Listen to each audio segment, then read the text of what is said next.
bonsoir à toutes et à tous. Je vais mélanger les deux langues, italienne et français. Donc, un grand bienvenue. On est à l'Institut italien des cultures. Moi, je suis la consul générale, le consul général d'Italie à Lione. Et c'est vraiment un grand plaisir de vous accueillir aujourd'hui pour la journée de la recherche italienne. C'est une occasion que, je veux dire, ça va devenir un'abitudine o come consuetudinaria, nel senso che anche l'anno scorso abbiamo celebrato qui la giornata della ricerca con il supporto, ovviamente in partenariato con l'Istituto di Cultura, ma con il supporto dell'ambasciata italiana a Parigi. Donc c'est vraiment un grand plaisir. En plus aujourd'hui on va voir vraiment un sujet, un argument un sujet que je pense que c'est très intéressant. Pas trop facile pour ceux qui ne travaillent pas dans ces champs, mais quand même sûrement très intéressant. Je pourrais dire que c'est quelque chose quand même qui va être toujours plus important, même dans le futur. Donc vraiment un grand merci pour l'ambassade et bien évidemment à SPIN, qui est notre partenaire, mais vous allez bien découvrir tout au cours de la soirée. Et pour cette occasion d'apprendre quelque chose sûrement de nouveau est intéressant. J'ai simplement deux petites choses à dire, au-delà bien sûr des remerciements pour votre présence et pour la collaboration qu'on a eue. Une chose qui est, je dirais, plutôt consulaire, donc je passo all'italiano. Vi ricordo che quest'anno si voterà per il referendum, sono 5 referendum abrogativi. Chi è iscritto regolarmente all'AIRE riceverà a casa il plico elettorale e potrà ovviamente restituirlo al consolato secondo le istruzioni che saranno contenute all'interno del plico stesso. L'unica cosa che vi segnalo e vi ricordo, chi non dovesse avere l'indirizzo aggiornato perché magari ha cambiato di recente appunto residenza, segnalatecelo, perché altrimenti ovviamente per noi è impossibile farvi recapitare il plico elettorale. Da questo punto di vista i cambi di indirizzo, le variazioni di indirizzo possono essere fatti direttamente online tramite un portale che si chiama Fastit, e sul nostro profilo Instagram e sul nostro Italy Lyon e sul nostro sito internet sono anche pubblicati dei tutorial in cui proprio si spiega anche come si fa la variazione di indirizzo. Quindi côté consulaire è un'ultima osservazione, un ultimo punto. Questa serata abbiamo forse per il consolato una tra le prime volte, però abbiamo uno sponsor, abbiamo deciso di aprire anche a delle sponsorizzazioni. In questo caso in particolare avremo Fiasconaro, che è una ditta siciliana che produce dolci, quindi avrete l'occasione di degustare, di provare questi prodotti. Perché lo dico? Al di là dei dovuti ringraziamenti ovviamente per chi ci sostiene nelle nostre attività, questa iniziativa, che spero di poter continuare in futuro, vuole essere anche un percorso per gli italiani che stanno qui, nel senso che cercheremo sempre di farvi provare prodotti del nostro territorio, prodotti di cui credo che possiamo anche essere abbastanza orgogliosi, e nel caso di specie tra poco è Pasqua, quindi ovviamente anche prodotti della tradizione. Ovviamente stasera quindi degusterete e proverete delle colombe di diversa tipologia e dei torroncini magari è meno pasquale, però comunque in ogni caso sicuramente avrete questa occasione. Donc des mots en français simplement pour remercier Fiasconaro qui est une entreprise sicilienne qui produit des bonbons, gâteaux. Donc on va voir la colomba qui est un plat traditionnel des Pâques, donc en Italie tout le monde, je pense qu'à Pâques mange une colomba, et donc vous allez avoir l'occasion ce soir de manger des colombes et Fiasconaro. Maintenant j'ai terminé, j'espère d'avoir tout dit, et je laisse la parole à Madame Pastore, qui est la directrice de l'Institut italien de culture, qui est notre partenaire et qui toujours soutient notre initiative. Merci.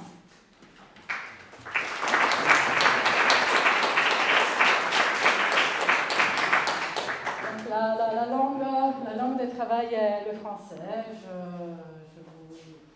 Je suis très contente de vous accueillir ici à l'Institut culturel italien de Lyon. Nous sommes dans un endroit qui est en partenariat avec le Goethe-Institut, mais qui se trouve un peu un phare pour la culture européenne ici en centre-ville. Il s'agit de la 8e édition de la journée de la recherche italienne dans le monde.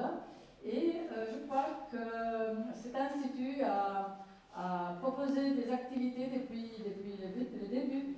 Et au moins moi, depuis 7 ans que je suis là, on a toujours proposé des éléments, des moments de réflexion sur l'activité menée par les chercheurs italiens dans cette région et l'innovation et la science. Au début, la journée de la recherche était fixée le jour de la naissance de Léonard de Vinci. Puis la date a été reportée au jour de la naissance de Rita Levi Montalcini, qui est une chercheuse, une femme des sciences, une physicienne importante pour l'Italie et une figure d'envergure totale. Et donc les dates sont toujours restées en avril et c'est pour nous, pour l'Institut, un moment important de collaboration avec l'attaché scientifique Marco Borra, à qui je laisse la parole immédiatement dans quelques secondes, et pour un travail, un peu un état des choses par rapport aux initiatives de recherche comme celle d'aujourd'hui. Et je remercie l'attaché Marco Borra et les chercheurs qui sont venus à cette soirée. Et on est très content de ce partenariat qui, pour ce soir, c'est vraiment la mise à disposition de la salle et des buffets italiens que vous allez goûter à la fin. Bonne soirée, buone cose, viva la ricerca.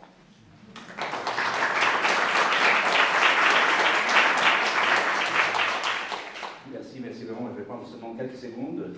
Moi aussi, je suis scientifique de l'ambassade d'Italie à Paris. Je suis vraiment très content d'organiser pour la deuxième fois avec l'Institut de culture que je remercie, avec le consulat, avec Chiara et Anna.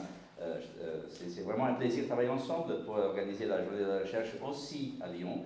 On va l'organiser aussi à Paris naturellement et je serais content, comme Chiara l'a dit, que ça devienne quelque chose de pérenne pendant des années pour se revoir. Je remercie toutes et tous qui vous êtes là. Je vous apporte la salutation de l'ambassadrice d'Italie en France, Emanuela D'Alessandro. Elle est aussi très contente, elle est très fière d'organiser, que le corps consulaire organise avec l'Institut la journée de la recherche dans le monde. Ici, c'est un sujet chaud aujourd'hui, c'est un sujet intéressant pour l'Italie. C'est clair pour tous, si ce n'est pas clair, que ça soit clair à la fin de la soirée, que c'est un sujet sur lequel on est en train de réfléchir aussi à niveau de la politique, je dirais, en Italie, pour faire une réflexion sur les choix qu'on a pris, ça fait maintenant longtemps. Je remercie les amis, les collègues scientifiques de SPIN, de la Société des professionnels italiens de nucléaire en France, qui organise, qui remplit de contenu, je dirais, cette soirée. Et je souhaite à tous une excellente journée de la recherche italienne dans le monde.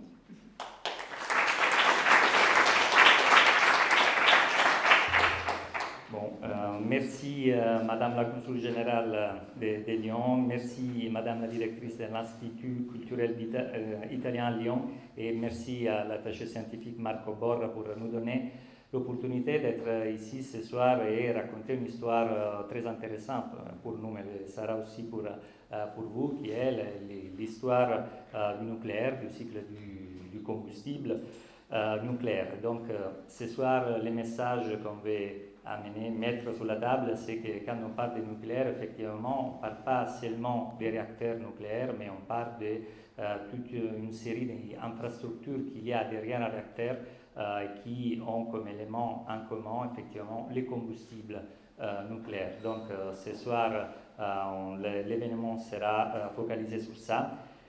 Effectivement, comme on disait, l'histoire italienne dans le nucléaire est une histoire très longue, très passionnante et très difficile des fois. L'Italie était tra les pays pionniers de l'énergie nucléaire. moi, j'avais des collègues où j'ai dû effectivement expliquer que l'Italie, c'était un pays qui avait 4 centrales nucléaires, 5 usines du cycle du combustible, beaucoup de réacteurs de recherche qui marchent encore, et on avait des réacteurs, on cherchait de faire un réacteur qui était prêt à partir, qu'aujourd'hui on appelle de 4e génération, que le référendum après Tchernobyl a stoppé. Donc, disons, d'habitude, quand l'Italie fait un référendum sur le nucléaire, ça veut dire que c'est pas passé quelque chose de bien pour le nucléaire. Donc, disons, les premiers référendums a été fait après Tchernobyl, les deuxièmes après Fukushima. Et, disons, même ça, l'Italie n'a jamais arrêté de former des personnes dans le nucléaire, des ingénieurs, des physiciens, qui ont une formation qui est très reconnue à l'étranger, très reconnue surtout en France. Il y a une intégration vraiment naturelle entre les professionnels italiens qui partent de l'Italie et qui viennent en France pour travailler, pour suivre les rêves nucléaires qu'ils ont. On peut parler pour les Italiens effectivement d'un diaspora du nucléaire, parce qu'il y a dans ce moment 7 écoles d'ingénieurs en Italie qui forment des professionnels qui travaillent dans la recherche, dans l'industrie, dans les autorités de sûreté du système nucléaire français. Et la SPIN est une association qui veut donner visibilité à cette communauté d'Italiens qui a été des fois un peu cachée. Si vous demandez à quelqu'un s'il y a encore des Italiens qui font du nucléaire, ils ne sont pas sûrs, mais la réponse est oui, parce qu'il y a des Italiens qui travaillent dans les nucléaires, et l'histoire c'est vraiment c'est incroyable le nombre des Italiens qui travaillent dans les pays à l'étranger, surtout en France. La SPIN est une association qui est née c'est jeune, 2023. On a dans ce moment plus de 100 associés payantes, donc qui ont un engagement vers l'association. On a un réseau de plus de 300 personnes. Les objectifs sont évidemment du networking, offrir des opportunités de networking à toute la communauté, évidemment pas italienne, mais aussi intégrée avec la communauté française. Comme j'ai déjà dit, donner visibilité. En fait, nous avons des relations comme la soirée, comme ce soir, on voit avec les institutions italiennes, mais aussi les institutions françaises. Nous, on veut effectivement donner visibilité à cette communauté, créer des liaisons ou contribuer à les liaisons Italie-France sur l'axe universitaire, par exemple. On a des activités pour faciliter qu'il y a des thésards ou des stagiaires qui arrivent en France en cherchant de donner un retour aussi au système italien, et nous voulons contribuer aussi au débat public, à la communication comme aujourd'hui, parce qu'aujourd'hui on parle de l'importance du cycle du combustible nucléaire, parce qu'on veut focaliser l'attention de tous et expliquer qu'est-ce que c'est et quels sont les défis, les enjeux. Et donc c'est une activité comme ça que la SPIN veut proposer à sa communauté, mais aussi à toutes les personnes qui l'entendre. Donc ce soir, comme j'ai déjà dit, on parle du cycle du combustible nucléaire. On commence avec une présentation générale faite par Gabriele Grassi. Gabriele Grassi, il travaille à l'OCDE, à l'AON, à l'Agence de l'énergie nucléaire, dans la division des déchets radioactifs. Il est deputy head de la division. Il a une longue carrière dans le nucléaire français, et il est aussi, je suis content qu'il est aussi un membre de l'association, donc ce sera un plaisir pour nous l'écouter ce soir. Il sera une introduction générale sur le cycle du combustible, et après on va voir les cas spécifiques de la France, donc les cycles français avec Davide Costa qui est un pilote d'affaires chez EDF. Il travaille à la DCN, division du combustible nucléaire de EDF, et j'ai le plaisir qu'il fait partie du conseil d'administration de la SPIN. Et après, il y aura une table ronde, mais je laisserai Davide présenter les autres de la table ronde. Et donc, bon, je laisse la parole alors à Gabriele et je vous remercie encore une fois et bon, bonne soirée.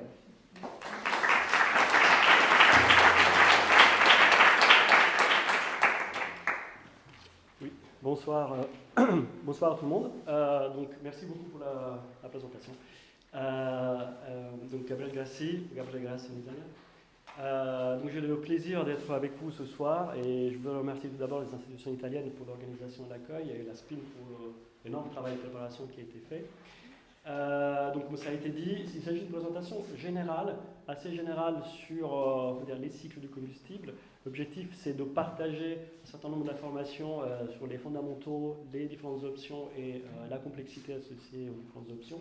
Et d'ailleurs, mes slides sont en anglais, je présenterai en français, les questions peuvent être dans les langues que vous choisissez, il n'y a pas de souci. Et je disais, je suis très content d'être ici et ce sujet est extrêmement important en général pour moi, ça résonne aussi avec ma trajectoire professionnelle, parce que moi je suis un physicien de réacteur, un ingénieur nucléaire de formation et j'ai commencé ma carrière professionnelle dans le monde des réacteurs pour ensuite m'orienter vers le cycle de combustible, en particulier l'aval du cycle, dont on parlera aussi aujourd'hui, attiré et intrigué par la complexité justement de ces activités, ces différentes dimensions. Donc c'est un monde extrêmement technique, mais au-delà de la technique, il y a des sujets d'ordre différents, sociétal, économique, réglementaire et géopolitique d'une certaine façon également. Donc l'idée c'est de pouvoir vous donner un aperçu de tout ça, on n'aura pas le temps malheureusement de rentrer dans tous les détails, mais j'espère pouvoir partager une partie de cet intérêt et de cette passion. Et je vais essayer de voir si tout fonctionne là, oui, et juste là, comme ça. Non, là, ok, ça marche. Ok, donc énergie nucléaire. Quand on évoque l'énergie nucléaire, grand sujet d'actualité comme ça a été évoqué tout à l'heure, je pense que la première chose qui vient à l'esprit de la plupart des gens, c'est une centrale nucléaire. Et ce sont des images comme celles que vous voyez ici, celles que vous voyez en haut à gauche. Dans une centrale, il y a un réacteur nucléaire. Et un réacteur nucléaire est un objet assez complexe, qu'on ne décrira pas aujourd'hui, mais on peut le définir de façon très simple, m'en veuillent pas les ingénieurs nucléaires, comme une machine à produire de la chaleur, à produire de l'énergie.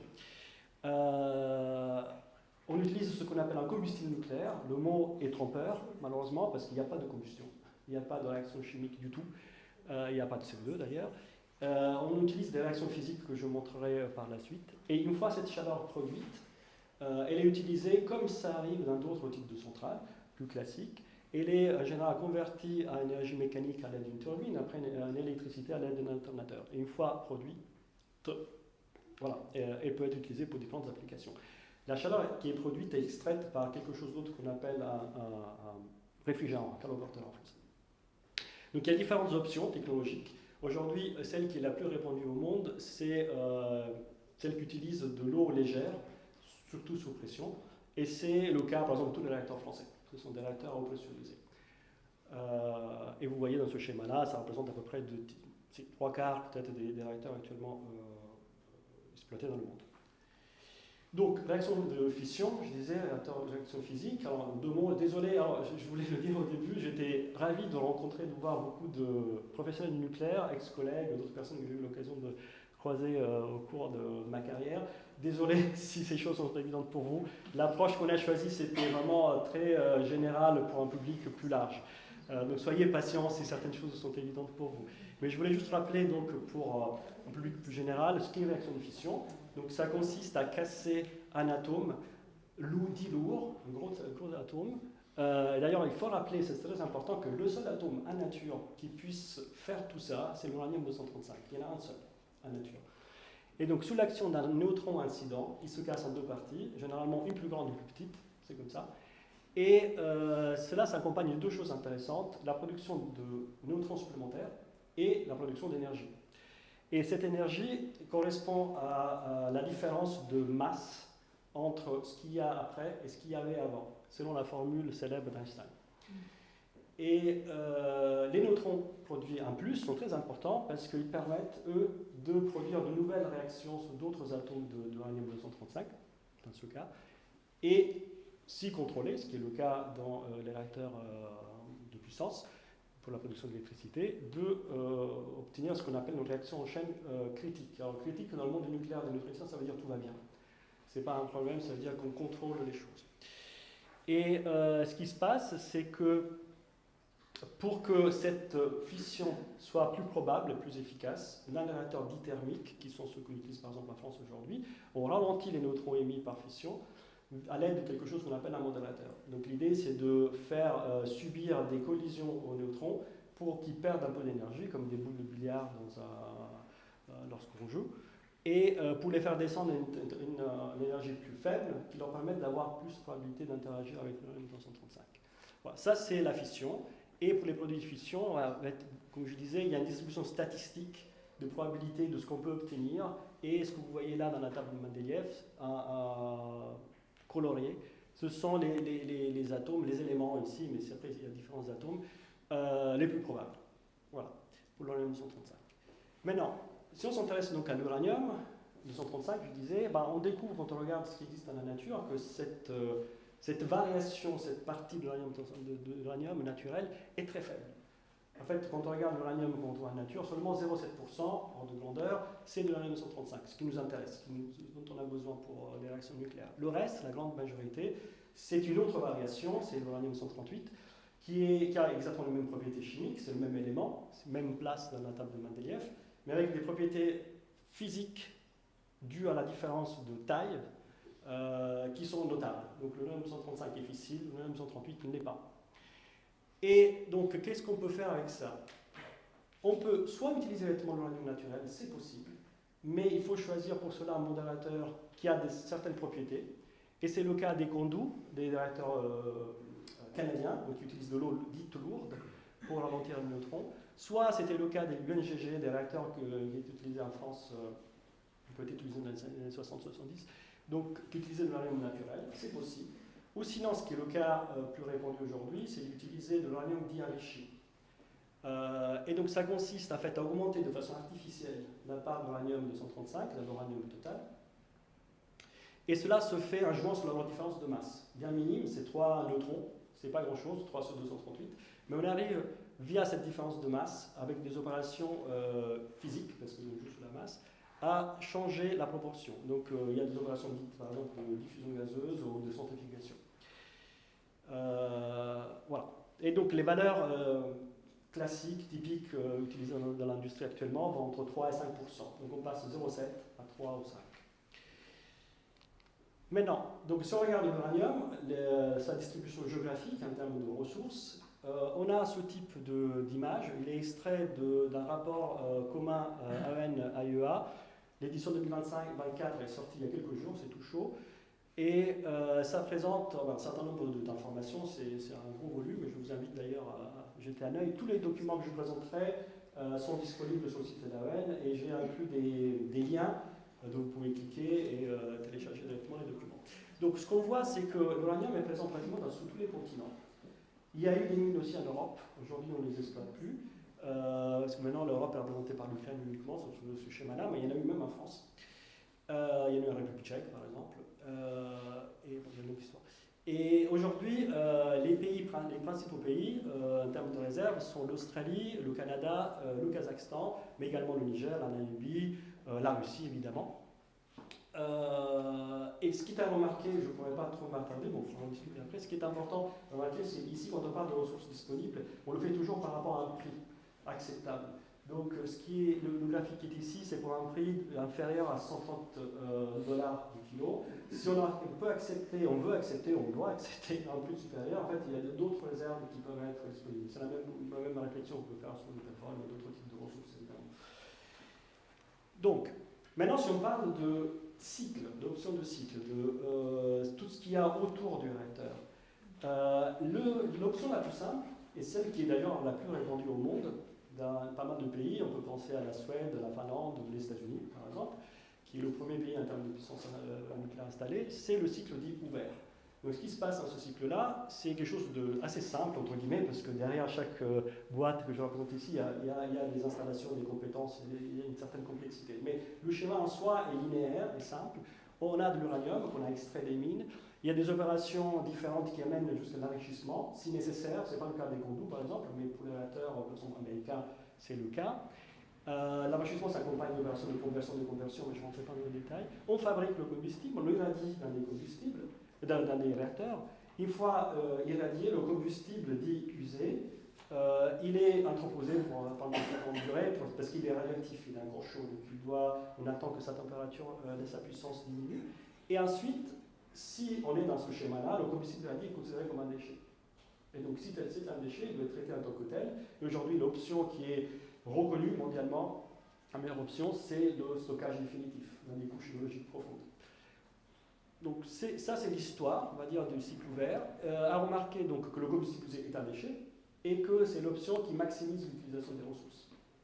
Donc on extrait, on utilise, on jette. Donc si c'est un déchet, si ce combustible est un déchet, on peut s'intéresser à ce qu'on retrouve dedans. Et donc on partait d'uranium, avec des proportions variables entre 38 et 35, comme je disais. Et ce qu'on découvre en regardant le combustible irradié, c'est qu'il y a essentiellement encore que de l'uranium. En fait, 95-16% de ce qui reste, c'est de l'uranium. Donc on a consommé une petite partie de ce qu'on avait au départ.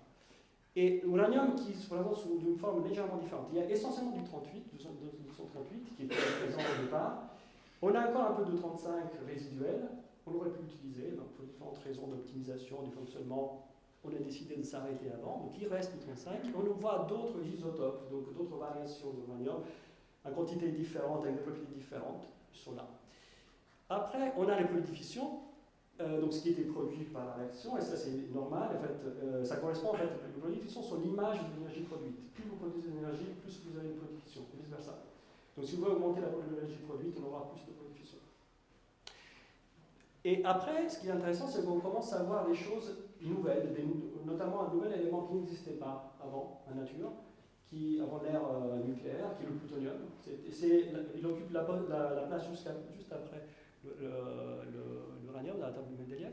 Et lui, il était produit dans les réacteurs nucléaires. D'ailleurs, il est produit et consommé en partie, parce que ce qu'on découvre, c'est dans ce qu'on appelle la composition isotopique, en fait, dans ces différentes variations, il y en a deux, dites impaires, de 39 et 41, qui sont eux aussi fissiles. Donc on a créé de nouveaux atomes qui peuvent donner des réactions de fission. On était parti avec un seul dans la nature, maintenant on en a trois.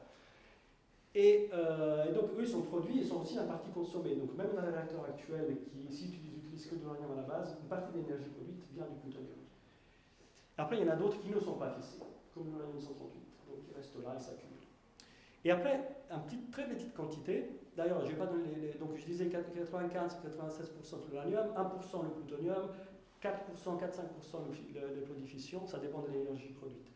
Et une toute petite quantité, là on est de l'ordre de 0,1%, ce sont des éléments qu'on appelle des actinides mineurs. Et en fait, eux aussi, ils sont créés à partir du plutonium, de l'uranium 238 essentiellement. Et ils ont des propriétés un peu différentes, ils sont radioactifs évidemment. Et voilà, ils sont là, ils représentent une petite quantité, mais il faudra aussi les gérer. Donc si tout ça est un déchet, il faut le gérer. Je disais, la solution de référence aujourd'hui, c'est le stockage profond. Il y a des pays qui ont développé des solutions, notamment la Finlande, la Suède, sont bien avancés. Il y a des projets en France, évidemment avec CIGEO, en Suisse, le Canada vient de choisir son site. Et il ressemble un peu à l'image à droite que vous avez là, ça c'est l'exemple finlandais. Maintenant, si on s'intéresse donc aux déchets en soi, les facteurs critiques pour le dimensionnement du centre de stockage sont le volume, combien de déchets on a, sa chaleur, donc, qui vient de la radioactivité du combustible, et un autre élément qu'on appelle la radiotoxicité, qui en fait est déterminant pour la définition le dimensionnement des barrières biologiques. Et donc quand on regarde la radiotoxicité, alors le volume, lui, il est dominé par l'uranium, il constitue la presque totalité de ce qui reste, donc c'est lui qui détermine le volume. La chaleur, c'est le plutonium, mais ce sont les atomes mineurs à long terme, et aussi tout le monde participe, on va dire, les produits de fission à court terme. La radiotoxicité, c'est le graphique ici en bas à gauche, il est dominé par le plutonium essentiellement et l'uranium. Et ensuite, vous avez comme deuxième contributeur les atomes mineurs, et après les produits de fission.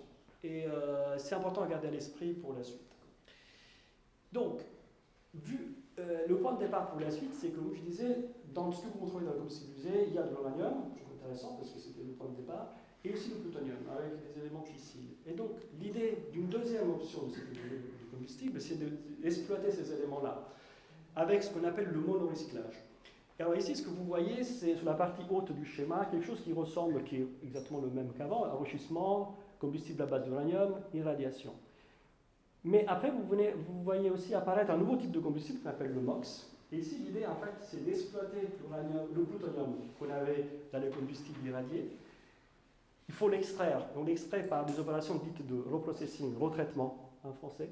Et une fois extrait, le plutonium est mélangé avec de l'uranium pour créer un nouveau type de combustible qui peut être utilisé, qui est utilisé, par exemple en France, en même temps que les combustibles à base d'uranium simple, on va dire. Et donc cela fait intervenir d'autres installations, d'autres compétences, et c'est le cas notamment en France avec l'usine de retraitement de la Hague, l'usine de fabrication de MOX, de Melox. Alors, ensuite, ce qui sort du retraitement, donc des atomes mineurs et des coefficients, ils sont traités comme des déchets et destinés au stockage profond. Pour ce qui est du MOX, une fois irradié, s'il n'y a pas d'autres options, il devient un déchet et il faudra le gérer un peu plus tard. S'il y a d'autres options, on en parlera, il peut lui aussi devenir une ressource à exploiter. Ce schéma-là, c'est ce qui se passe aujourd'hui en France. C'est la référence du système français. Et la France maîtrise l'ensemble des installations, des compétences de tout ce cycle-là. Il est important aussi de remarquer que d'autres pays qui n'ont pas forcément toutes les installations, toutes les compétences, ont fait appel ou utilisent ce type de schéma. C'est le cas des Néerlandais, par exemple, qui ont fait retraiter leur combustible en France et qui reçoivent les combustibles MOX et qui les irradient.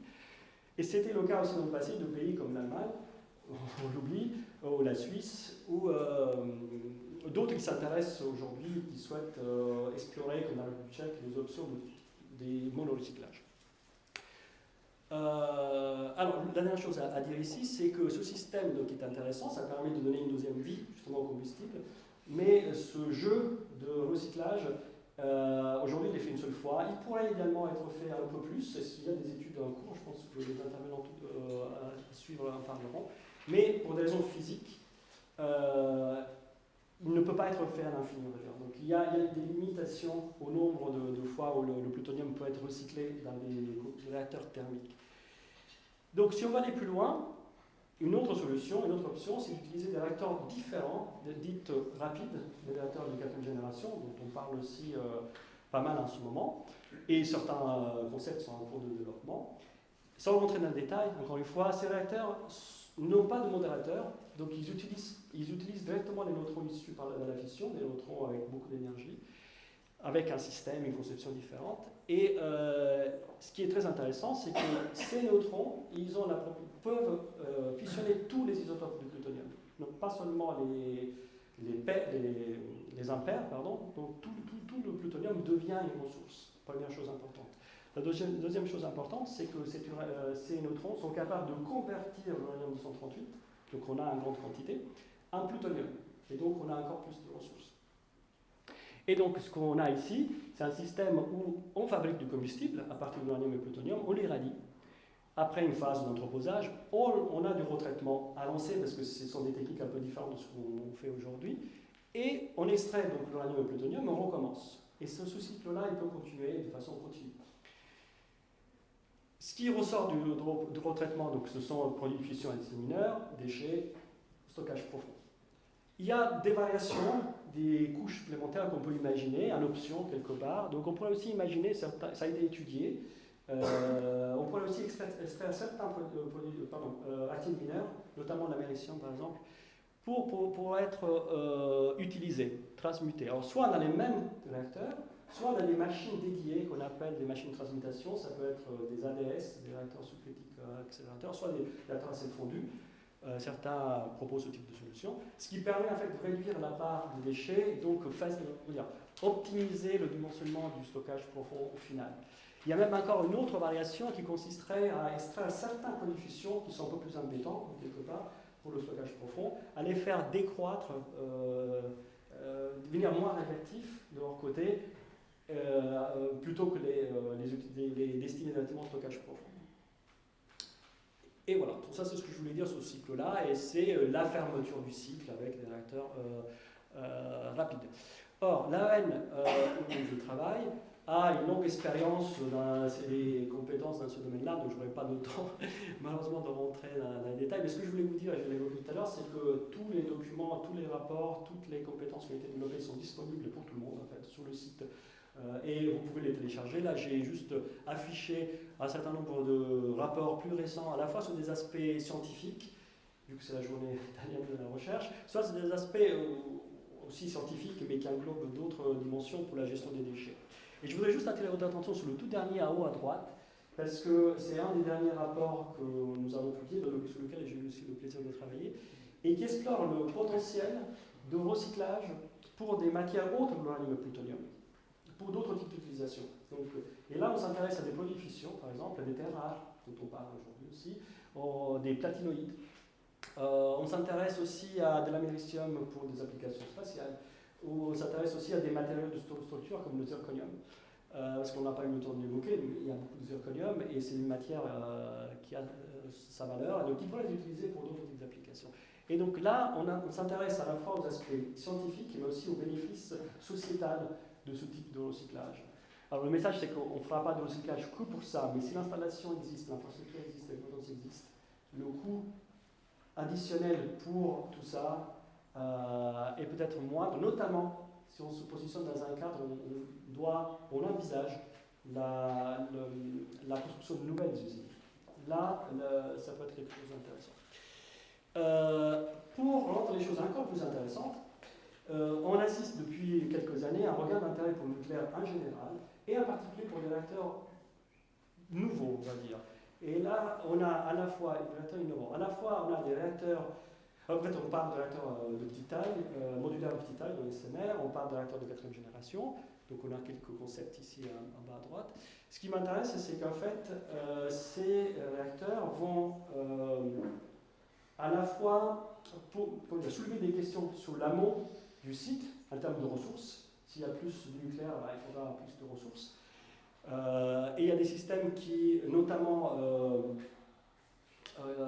envisagent d'utiliser de l'uranium plus enrichi que ce qu'on fait aujourd'hui. Donc, on appelle HALEU, c'est quelque chose entre 5 et 20%. Et il y a des concepts qui souhaitent utiliser aussi du plutonium. Donc, plutonium veut dire extraction, ça veut dire retraitement. Et donc, ça veut dire un certain nombre d'activités en amont et de compétences. Alors, il y a beaucoup de concepts que je ne décrirai pas là, mais il y a un document de l'AEN, un dashboard qui est en un sens pas mal, donc vous pouvez aussi regarder celui-là. Et donc ces questions sur l'amont posent aussi des questions, nous permettent de réfléchir sur le recyclage d'une autre façon. Et donc on a organisé aussi des événements pour considérer et reconsidérer le recyclage. Et tous ces nouveaux réacteurs avec de nouveaux combustibles et de nouveaux déchets associés, avec des propriétés différentes, pose aussi des questions sur la compatibilité avec les solutions que nous avons envisagées et définies jusqu'à présent. Et donc ça fait l'objet aussi d'autres études que nous avons menées, et j'ai mis des références, des documents que vous pouvez regarder, donc on pourra discuter par tout à l'heure. Deux initiatives à venir sur lesquelles on travaille dans ce cadre-là sont un premier projet qui s'appelle WISUP, et qui est un projet en fait très technique. Dont l'objectif, c'est de regarder certains réacteurs, certains combustibles d'intérêt pour les participants à ce projet, et s'intéresser à la base du cycle. Et s'intéresser à l'impact des nouveaux combustibles, qu'il faudra caractériser tout d'abord, et des nouveaux déchets, sur toutes les étapes de l'aval du cycle, traitement, recyclage, entreposage, transport et stockage profond. Et après, il y a un autre projet qu'on va, en fait, on est en train de construire. Le premier va démarrer le mois prochain, alors que le deuxième est en phase de construction. Mais l'objectif fondamental, c'est de regarder le potentiel de structures multinationales de gestion des déchets, et avec des structures partagées, par exemple, avec des différentes dimensions. Et parce que comme je disais tout à l'heure, tous les pays n'ont pas forcément besoin ou intérêt ou les moyens de gérer tous les aspects du cycle du combustible, mais peuvent avoir un potentiel et un intérêt pour partager des compétences et des infrastructures. Et c'est cela qu'on souhaite regarder aussi avec les dimensions financières, légales et de l'augmentation. Et pour finir, donc, ce que je souhaite avoir pu partager, c'est les différentes options et les complexités associées à ces différents cycles. Donc on a regardé le monorecyclage, on a regardé le cycle ouvert d'abord, le monorecyclage, le cycle multirecyclage fermé à un spectre rapide.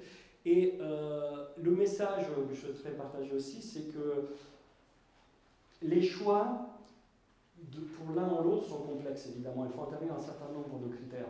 Il y a des aspects liés à la technologie, des aspects économiques, des aspects sociétaux, il y a des aspects géopolitiques, évidemment.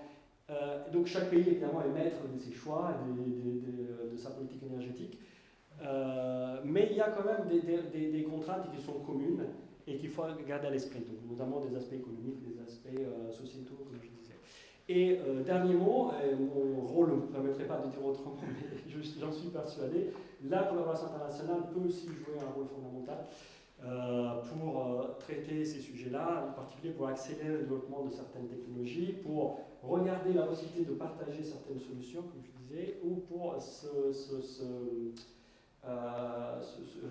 essayer de résoudre des questions légales, réglementaires et de politique publique. Encore une fois, c'est plutôt soutenir l'effort des pays, pas du tout les remplacer, mais l'échange et le partage d'expériences, de connaissances peut être bénéfique pour tout le monde. Et voilà, ça c'est tout de mon côté. Merci beaucoup pour votre attention.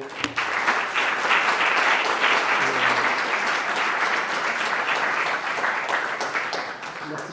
Je pense que l'idée c'est de prendre les questions à la fin. Je ne sais pas si... Peut-être... Comme vous voulez. Oui. Je passe sur mon sort. Merci, monsieur. J'ai une question à propos d'une affirmation dont l'exactitude me surprendra un petit peu.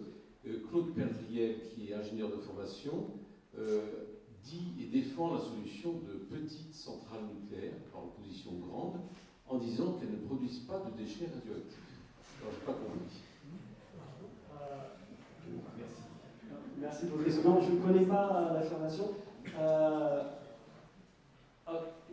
pourrais partager une considération dans vraiment extrêmement général. Toute activité humaine s'accompagne de déchets. Donc, quoi que vous fassiez, où vous soyez, toute activité humaine s'accompagne de déchets. C'est juste le deuxième principe de la thermodynamique. Maintenant, on peut regarder certaines options par rapport à d'autres, les comparer, on peut optimiser, réduire les déchets. Je serais intéressé de regarder plus en détail, mais j'ai un peu de mal. Après, là, on parle de fission. Souvent, on oppose la fission à la fusion en disant qu'il y a moins de déchets. Il n'y a pas de déchets, il y a d'autres types de déchets. Et donc, on peut rentrer dans une comparaison entre approches, entre déchets. J'aurais du mal à dire qu'il y a une solution sans aucun déchet. Et les déchets doivent être gérés en tant que tels. On entend parler de fission et de fusion. À quel stade en est la fusion à l'heure actuelle? Parce que, bon, on connaît à peu près donc, les centrales nucléaires actuelles qui fonctionnent par fission et par fusion. On en est où? Alors, je n'ai pas du tout traité ce sujet-là. Alors, la différence, c'est que ici, on parle, je peux vous donner cet exemple-là. Tout ce que j'ai présenté aujourd'hui, donc la réaction de fission, la démonstration que une réaction de fission puisse être réalisée à Fratimul a été effectuée par Fermi en 1942. Et tout ce qui en découle vient de là. Donc ça fait 80 ans. Sous la fusion, on n'est pas encore là. En fait, on a des études, on a des machines de recherche. ITER est là, il y a un démonstrateur. Et j'espère que ça marchera, ça marchera bien. Mais même si ITER marche bien, c'est une machine qui ne va pas produire de l'électricité. En fait, il y a plusieurs aspects différents. Il y a la démonstration de la faisabilité de la partie réacteur, la fission, la réaction, et après l'exploitation de tout ça. Donc pour moi, on a encore un peu de temps devant nous. Et c'est pas forcément un problème, je veux dire, mais on a des solutions aujourd'hui qui nous permettent, avec la technologie existante et aussi des réacteurs de quatrième génération, d'aller plus loin avec la valorisation des matières, et peut-être un jour on aura de la fusion. La SPIN travaille sur ce sujet? Ah, ça, je ne sais pas, mais non. Je vois, il y a des membres qui veulent ça. Est-ce que vous pouvez répondre à la fin? Oui, peut-être, mais je ne veux pas. Non, je ne vais pas débattre. D'ailleurs, je vais juste rajouter un complément que la réaction en chaîne est l'œuvre de Fermi, mais il faut dire aussi que terrain global qui apportent une pièce importante. C'est-à-dire que les réacteurs neutrons sont émis par fission et qui à leur tour vont produire d'autres fissions. Voilà. Mais sinon, c'est vrai, le premier réacteur a été réalisé par Fermi à Chicago. Et donc moi, je m'appelle Davide Costa, je viens de la division combustible nucléaire d'EDF. Ah, ok. Ah, c'est la suite de l'autre. Puntare verso l'alto. Sempre puntare verso là, verso la ricerca. Sì, ma prima lo deve mettere qui. Finiscevo?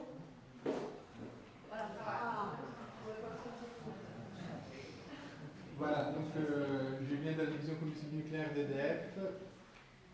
EDF qui fait partie d'un colossal agrégat industriel qu'on appelle industrie nucléaire, qui emploie beaucoup de monde, exporte des services, des produits et surtout produit beaucoup d'électricité. Dans les territoires nationaux, grâce au déploiement d'un parc de réacteurs assez conséquent qui se compose de trois paliers de puissance, 900 MW, 1300 MW, 1450 MW et l'EPR, Flamanville 3 de 1650 MW. Alors, je passe vite sur la première slide pour me concentrer sur celle-ci, sur laquelle nous allons passer quelques temps. Alors, Gabriel a présenté les cycles nucléaires, toutes les possibilités, les champs des possibles. Alors ici, c'est ce qui se passe en France, ce qui est fait en France. Alors, tout commence évidemment des mines, c'est-à-dire de l'extraction du minerai d'uranium, que par la suite, en tout cas pour la technologie des réacteurs qui est déployée en France, doit être enrichi en isotope 235. Ceci est fait à travers de deux étapes. La première est la conversion, c'est-à-dire un processus qui met l'uranium à une forme moléculaire apte à procéder à l'enrichissement. Ensuite, on passe à l'enrichissement. En phase d'enrichissement, on produit le matériau qui a la teneur d'uranium 235 suffisante pour être mis en réacteur et on fabrique les assemblages combustibles. Les assemblages combustibles, alors vous voyez, j'ai mis des photos pour des images pour qu'on puisse représenter les systèmes industriels que tout cela représente. Et j'ai mis évidemment les acteurs fondamentaux de ce cycle, qui mettent en œuvre ce cycle. Après la fabrication des assemblages, les assemblages sont mis en cœur, c'est-à-dire en réacteur, où ils produisent de la chaleur qui est convertie en énergie mécanique et électricité. Et après, ils sont envoyés dans un site d'entreposage centralisé, à La Hague, dans les Cotentin, magnifique région. Et voilà. Pour la plupart des pays dans le monde, l'histoire finit ici. Alors, en France, on retraite les combustibles usés. C'est-à-dire qu'on va chercher dans les combustibles usés de la matière qui peut être valorisée ultérieurement. Et donc, cette matière, il a déjà été dit, mais repetita iuvant, ça va être répété plusieurs fois ce soir.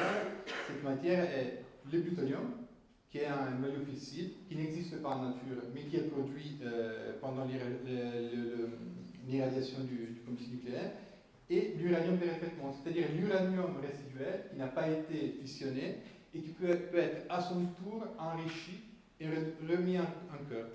Donc, la flèche verte est le plutonium, donc qui est extrait, utilisé pour construire de nouveaux assemblages et remis en cœur. Et puis la flèche jaune, voilà, qui est celle de l'uranium de retraitement, qui voilà, part de la Hague et repart à l'étape conversion, mis en la forme moléculaire apte à l'enrichissement, enrichi, et voilà, il reprend le cycle. À la fin, les matières qui ne peuvent pas être valorisées, donc ce sont les produits de fission, les fragments des fissions nucléaires et les actinides mineurs, partent en déchets ultimes.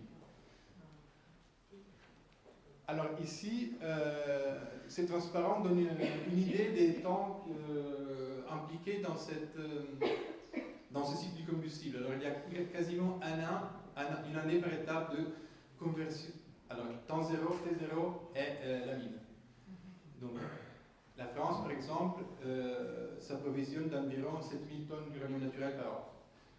Après, il y a un an de conversion, un an d'enrichissement, un an de fabrication du combustible, le passage en réacteur qui dure 4 à 5 ans, puis avant de pouvoir être évacué définitivement de la centrale, le combustible est mis dans des piscines de refroidissement et désactivation pour une période d'environ de 1 à 4 ans. On ne peut pas transporter immédiatement le combustible parce que une fois terminé sa période dans le cœur du réacteur, il a encore une certaine puissance thermique résiduelle. Donc il est nécessaire d'attendre que cette puissance résiduelle décroisse suffisamment pour pouvoir le charger en un emballage et le transporter. Ensuite, il arrive à La Hague, où il reste environ 7 ans en piscine pour être retraité par la suite. Et puis, ces 70 à 80 ans, c'est les temps nécessaires pour les déchets ultimes pour se refroidir suffisamment avant de pouvoir être mis en stockage géologique. Voilà. Donc, la division du combustible nucléaire assure la maîtrise d'ouvrage de ce processus et s'appuie sur des fournisseurs de services et matériaux qui sont bien représentés ce soir. Et voilà. J'espère qu'il y a quelqu'un dans la salle qui n'a jamais vu un assemblage combustible. Alors c'est transparent pour ces personnes. L'assemblage combustible dont il est question jusqu'à tout à l'heure se présente comme ça. Voilà. C'est un objet d'autres technologies. Alors parfois, je parle de l'industrie nucléaire, une industrie qui est un peu statique, qui n'innove pas beaucoup. Ce n'est pas ça. Et notamment le combustible est un objet qu'on fait évoluer et que dans le sens de l'amélioration de la sûreté évidemment et des performances du réacteur.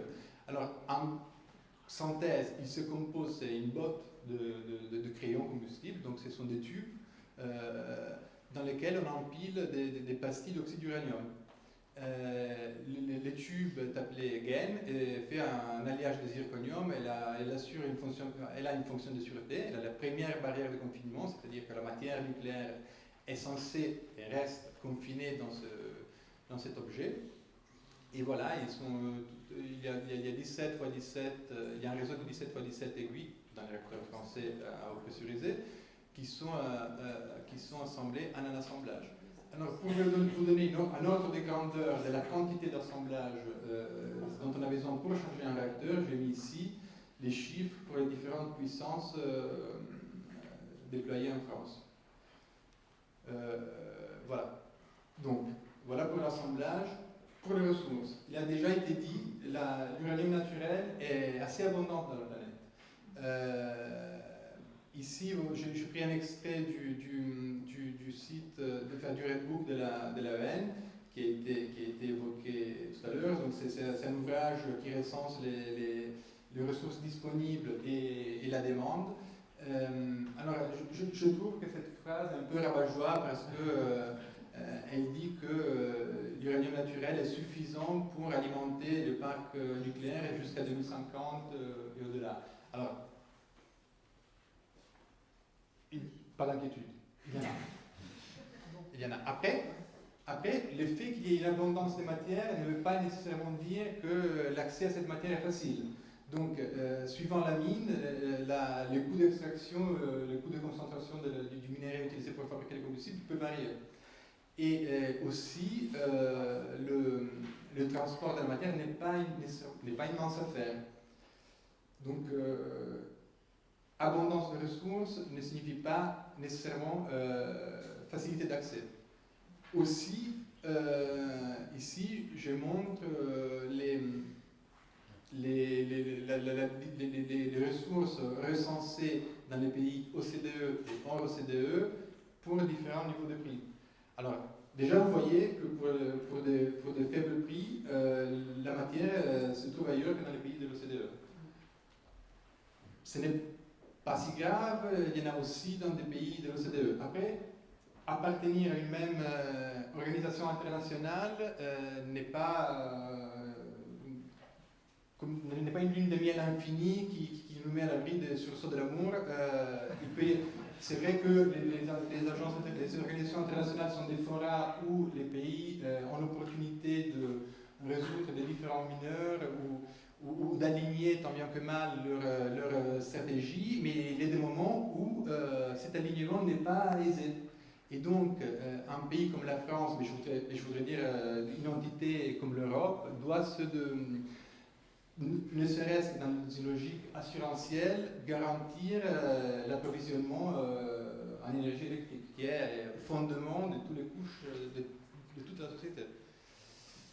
Et donc, en France, dans cette logique, on a orienté la politique nucléaire par le passé, et cette orientation a été confirmée très récemment, vers le recyclage de la matière valorisable qui se trouve dans les combustibles usés. Alors, ceci est un combustible usé, dans lequel on retrouve en ces proportions ces matières. Alors, donc il y a le plutonium et l'uranium. Ces deux éléments sont recyclables et représentent les 96% du combustible usé. Donc c'est beaucoup de matière de valeur. Et puis la fermeture du cycle. Donc la fermeture du cycle, donc la valorisation de la matière fissile encore présente dans les combustibles usés permet de s'affranchir en partie des besoins en matière première et puis de réduire la radiotoxicité des déchets finaux et réduit aussi de façon significative le nombre d'assemblages à entreposer parce qu'on entrepose mais après on retraite et puis contribue également à la réduction de l'empreinte carbone. En fait, les nucléaires, la production d'énergie nucléaire est déjà extrêmement décarbonée. C'est 3,7 grammes de CO2 par kilowattheure. C'est extrêmement bas. C'est beaucoup plus bas que l'éolien ou le solaire, par exemple, sans parler évidemment des combustibles fossiles. Alors, l'essentiel des émissions de CO2 interviennent à l'amont du cycle, donc dans l'extraction minière et le transport de matières, mais surtout dans l'extraction. Et donc voilà, se passer d'une partie de matière issue des mines permet aussi d'abattre ultérieurement un bilan carbone déjà incroyablement faible. Après, comment est-ce qu'on valorise, quelles options existent pour valoriser la matière fissile encore présente dans les combustibles usés? Alors, il y a différentes options auxquelles correspondent différentes technologies de réacteurs. Alors, en France, pour le moment, on recycle dans le parc des réacteurs existants, qui sont des réacteurs de technologie REP, donc réacteurs à pressurisé. Et voilà, cette approche au recyclage permet, dans son plan de déploiement, d'économiser jusqu'à 25% de matières premières. Ensuite, aussi, je ne l'ai pas dit, mais jusqu'à présent, en France, on fait un tour de recyclage. Alors, la matière recyclée et irradiée peut être à nouveau recyclée. Alors, ce n'est pas simple, mais c'est faisable, et c'est ce qu'on veut, c'est là vers où la France s'oriente, et cette approche, dit multirecyclage en REP, permet d'économiser potentiellement jusqu'à 40% de matières premières. Ensuite, une gestion optimale, un usage optimal de la matière utilisée comporterait l'introduction de réacteurs de technologies différentes des réacteurs existantes, et sont les réacteurs à neutrons rapides, qui ont été évoqués par Gabriel tout à l'heure. Et donc là, plusieurs scénarios sont possibles. Un parc où on ferait du multirecyclage en réacteur pressurisé et un réacteur à neutrons rapides, pour évoluer vers l'hypothèse d'un parc 100% en réacteur rapide, donc qui attendrait un optimum dans le recyclage de matières valorisables et qui permettrait de fermer les cycles. Alors, fermer les cycles veut dire c'est passer tout simplement de la mine. Et alors, quelles logiques sont à l'œuvre pour choisir la trajectoire de valorisation la plus efficace? Évidemment, il y a une logique environnementale, mais il y a aussi une logique stratégique et une logique économique. C'est-à-dire que et là j'arrive à mon dernier transparent qui est pour moi le plus important, il y a différents scénarios possibles d'évolution du parc actuel vers un parc qui permettait la fermeture du cycle, mais cette évolution s'accompagne, n'est pas basée uniquement sur le déploiement d'une technologie de réacteur, qui déjà est quelque chose de compliqué du point de vue industriel, mais doit s'accompagner du déploiement cohérent d'usines dites du cycle, c'est-à-dire les usines qui permettent de retraiter le combustible, recycler la matière en de nouveaux assemblages. Alors, actuellement, les usines de la HAC où on retraite et les usines de Melox où on fabrique les combustibles MOX permettent de faire du monorecyclage. Alors, après, il est possible d'évoluer vers des schémas industriels du cycle qui débloquent un recyclage plus abouti, mais cela requiert des investissements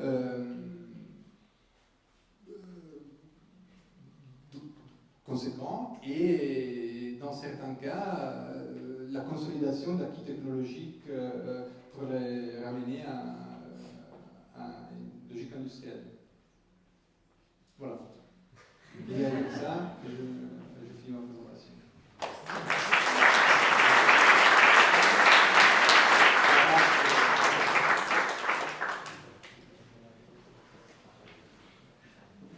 Je prends une question, et puis on passe à la table ronde. Ou alors deux, mais faire rapide.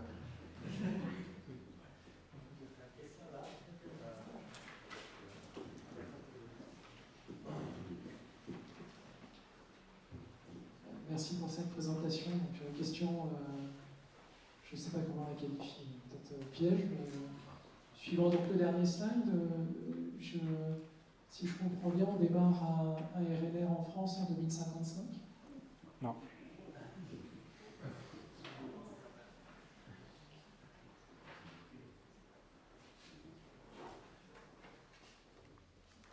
Non, j'ai mis, c'est une trajectoire illustrative. Ce n'est pas une prise temporelle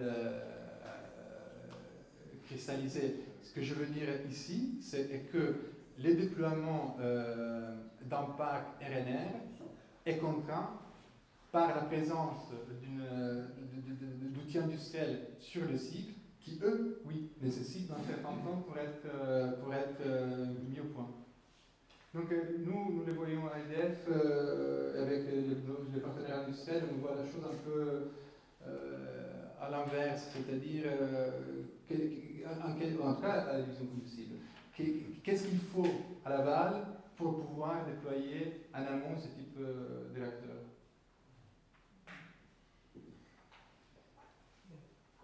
En France, entre parenthèses, pour les gens peut-être moins avertis, en France, il y a déjà eu des réacteurs à neutrons rapides qui ont fonctionné par le passé, donc ils s'appellent Rhapsody, Phoenix, Super Phoenix, donc la technologie, donc, ils sont des réacteurs rapides refroidis au sodium, la technologie existe et a fonctionné.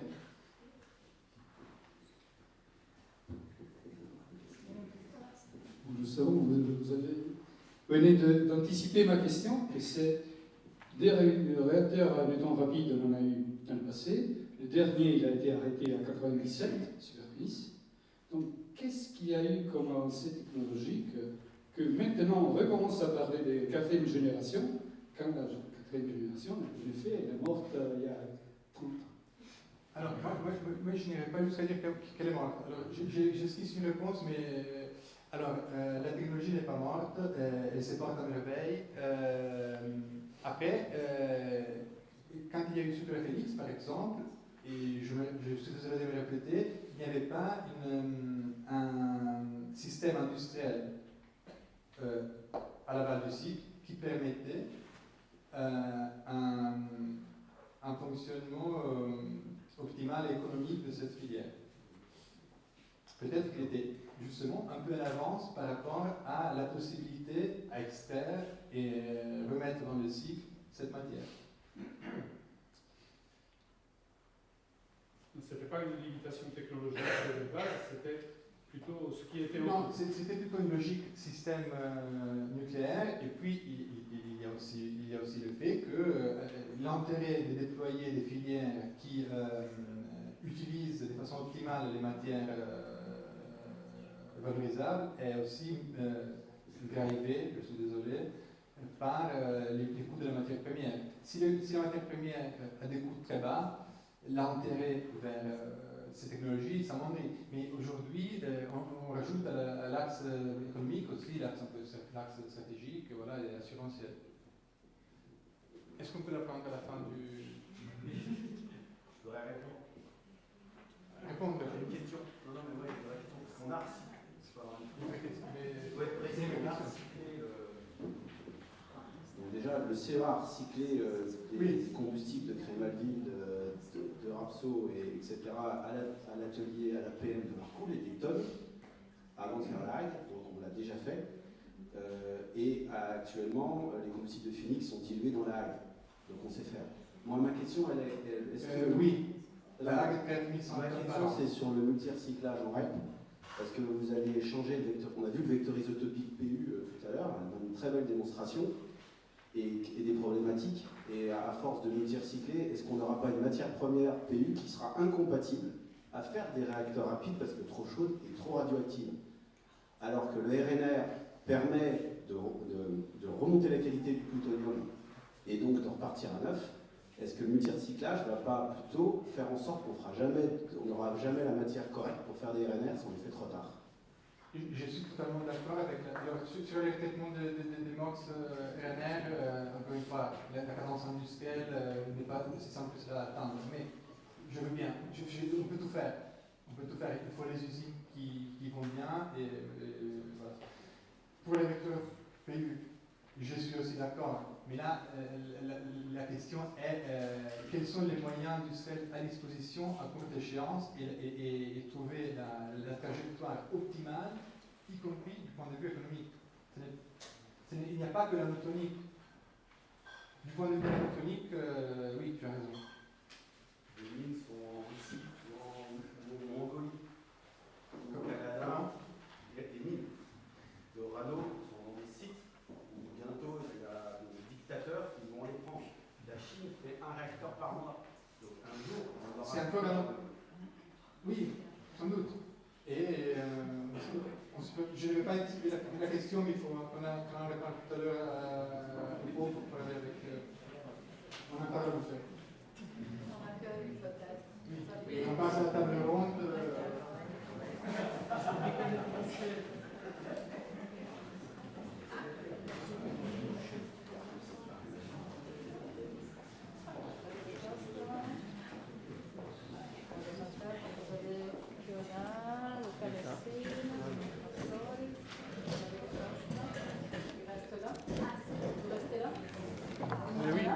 Je reste. Je peux me mettre ici. Oui. Comme ça, personne ne voit la même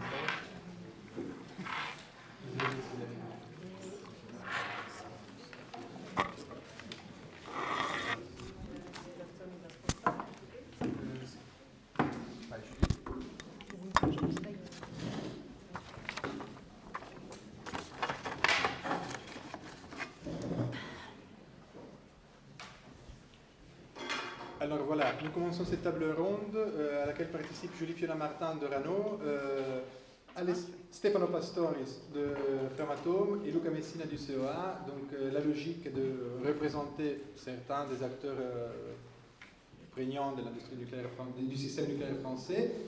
Et vous allez voir qu'au travers de la table ronde, on va répondre et compléter certains des sujets qui ont été abordés pendant les présentations.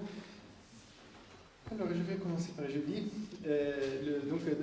Notamment dans mon image sur les cycles, on a vu des photos connectées par des traits. Alors, la question est qu'est-ce que ça représente? Qu'est-ce que ces traits représentent? Quels sont les défis, les complexités du transport inhérents au transport de la matière nucléaire?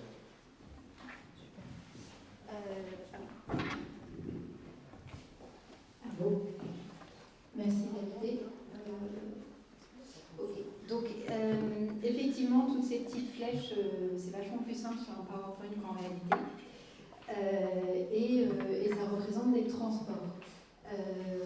Aujourd'hui, la société Orano, pour la société Orano, le transport, on le fait de manière quotidienne à grande envergure.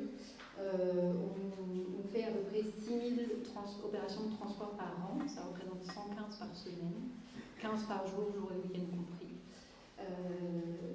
Week-end et jour compris. Et donc, vraiment une très forte expérience et un gros volume, là où je décris des accordations de 6000 à l'amont, à l'aval.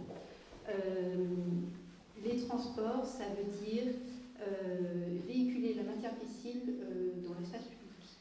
Donc les enjeux de sûreté sont évidemment extrêmement forts, s'appuient sur une réglementation très stricte et donc ça nécessite une maîtrise technique pointue sur des enjeux plutôt conventionnels de mécanique, de résistance mécanique et aussi des enjeux nucléaires, de radioprotection, de chaleur, etc., comme on en a parlé tout à l'heure.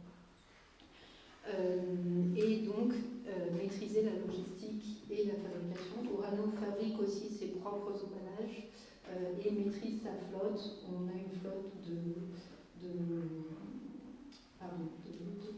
de camions et aussi de wagons de train. Voilà. Et juste pour conclure sur les challenges, en fait, on a vu de l'amont jusqu'à l'aval, la typologie des matières est extrêmement variée. En plus, on va servir des clients avec des technologies réacteurs très variées. Donc, ça va de la petite source de quelques grammes pour le laboratoire à transporter des cœurs entiers d'assemblage frais, d'assemblage usé aussi, qu'on va emmener ensuite à La Hague, sur 5 continents. Donc, avec, bien sûr, ça veut dire qu'il faut qu'on maîtrise la réglementation, la sûreté dans tous les continents, dans tous les pays, à chaque frontière, les douanes, etc. Enfin, il faut quand même se rendre compte du travail que c'est transporter une matière nucléaire, une matière fissile d'un endroit à l'autre. Et donc avec des solutions multimodales qui nous permettent de passer de la route au rail à la mer selon les besoins de nos pays. Merci beaucoup. Autre simplification un peu brutale dont on est coupable dans les présentations précédentes, c'est de dire ici c'est la Hague, on le traite. Et alors qu'est-ce que ça veut dire en quelques détails aller chercher la matière valorisable dans les combustibles usés? Alors, du coup j'ai un autre slide ici qui reprend un peu pas mal des éléments qu'on a vus. Alors ce qui est bien, c'est que la filière française est assez cohérente entre tous les acteurs, entre Orano, EDF, Framatome aussi, bien sûr, et le CEA, notre entité de recherche. Donc là, vous avez le panorama, une vision un peu différente, mais du même slide qu'on a vu plus tôt. Et donc c'est à l'usine de La Hague qu'on va séparer les matières. Donc après l'irradiation au réacteur qu'on voit en bas ici, on va sur la plateforme de traitement recyclage d'Orano. À La Hague, on met en place un procédé chimique complexe qui s'appelle le Purex, qui permet de fondre les combustibles et de séparer les matières. On va avoir 4 flux, un flux uranium, un flux plutonium, un flux déchets avec les actines mineures et produits fission dont on a discuté, donc là c'est 5%, et un flux sur les matières coquillantes qui vont être compactées et qui sont aussi un déchet.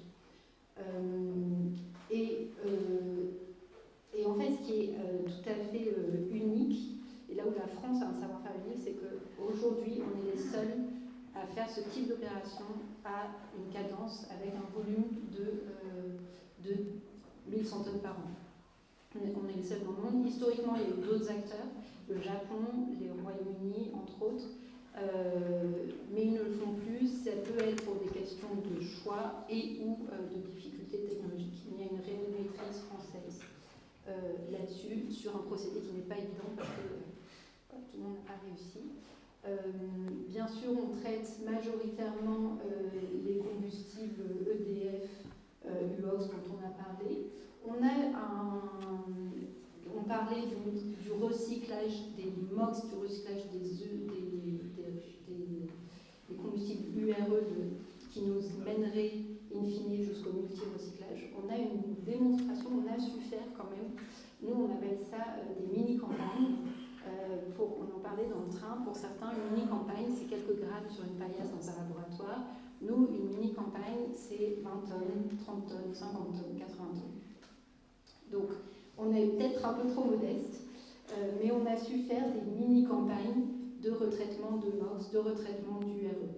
Aujourd'hui, ce n'est pas fait de manière systématique parce que ce n'est pas ce qui est le plus optimisé pour un flux industriel, et donc on se concentre sur ce qu'on sait faire à gros volume et plus industriellement. Mais on sait faire dans la démonstration, et donc on pourra aller vers une capacité industrielle rapide. Voilà. Et de ces flux, on va faire du MOX à base de plutonium et du URT, on va envoyer vers nos collègues de Framatome pour faire des combustibles URT. Juste pour finir, je voudrais quand même souligner, on a beaucoup pris le prisme de la France ce soir, et d'ailleurs mon slide ici est très français, avec des acteurs français, mais je voudrais quand même souligner que la Hague et les installations d'Orano sont au service de plusieurs pays. La Hague, alors on dit La Hague, en fait il y a 2 usines à La Hague, et l'une d'entre elles a été cofinancée par un consortium étranger, 100%. 5 pays qui avaient des besoins de traitement recyclage, qui n'avaient pas le savoir-faire, ou alors pour qui il n'était pas pertinent de construire une usine en propre sur leur sol, ont préféré mutualiser leurs besoins, s'appuyer sur le savoir-faire Orano et venir construire une usine en France, là où il y avait le savoir-faire, pour leurs besoins domestiques. Voilà. Et de manière générale, les installations du cycle sont des objets extrêmement techniques, extrêmement pointus, très innovants. Et donc, c'est des objets qu'il est vraiment pertinent de mutualiser à l'échelle internationale et de monter des coopérations et de dépasser les frontières. Voilà. Merci. Merci beaucoup. Alors, autre concept qu'on a évoqué à plusieurs reprises, le réacteur à neutrons rapides, donc pour simplifier la génération 4, donc qui est une technologie différente par rapport à celle qui est déployée en France et dans la plupart, sur la plupart de la planète. Et donc, qu'est-ce que ça signifie du point de vue du combustible, du développement du combustible, que d'aller vers une autre technologie de réacteur? Donc, une nouvelle technologie de réacteur s'accompagne d'une technologie de combustible. Qu'est-ce que ça veut dire développer ceci? Merci pour la question.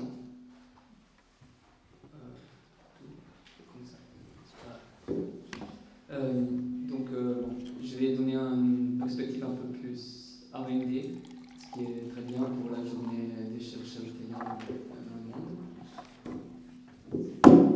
Ouais, merci.